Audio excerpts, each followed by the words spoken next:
মিয়ানমারের রাখাইন রাজ্যের সরকারি বাহিনী এবং বিদ্রোহী গোষ্ঠী আরকান আর্মির মধ্যে তীব্র সংঘর্ষ চলছে।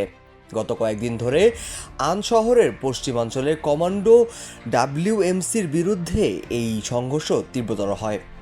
আরাকান আর্মি, যা মিয়ানমারের একটি জাতিগত বিদ্রোহী গোষ্ঠী, জানিয়েছে যে তারা সাম্প্রতিক সময়ে 30টি সরকারি ঘাঁটি দখল করেছে, যার মধ্যে বেশ কয়েকটি গুরুত্বপূর্ণ ঘাঁটিও রয়েছে। বিদ্রোহীরা দাবি করেছে যে তারা সেনাবাহিনীকে আনা শহরে ঘেরাও করে ফেলেছে এবং আত্মসমর্পণ করার জন্য আহ্বান জানিয়েছে।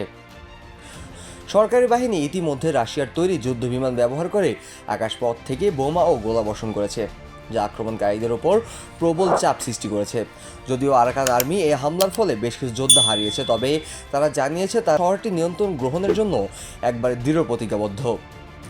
এই সময় আরাকান আর্মির সম্প্রতি বাংলাদেশ সীমান্তের কাছে মংডু শহরের দখলও নিয়েছে তারা, এবং টেকনাফ সীমান্তের কাছাকাছি একাধিক ঘাঁটি দখলের মাধ্যমে মিয়ানমারের সেনাবাহিনীর উপর চাপ বাড়িয়েছে।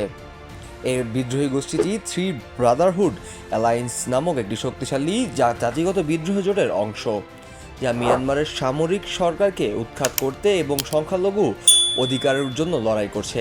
তাদের লক্ষ্য মিং অং লাইনের সরকারের পতন ঘটানো। আঞ্চলিক ও আন্তর্জাতিক মহলে এই পরিস্থিতি নিয়ে উদ্বেগ সৃষ্টি হয়েছে।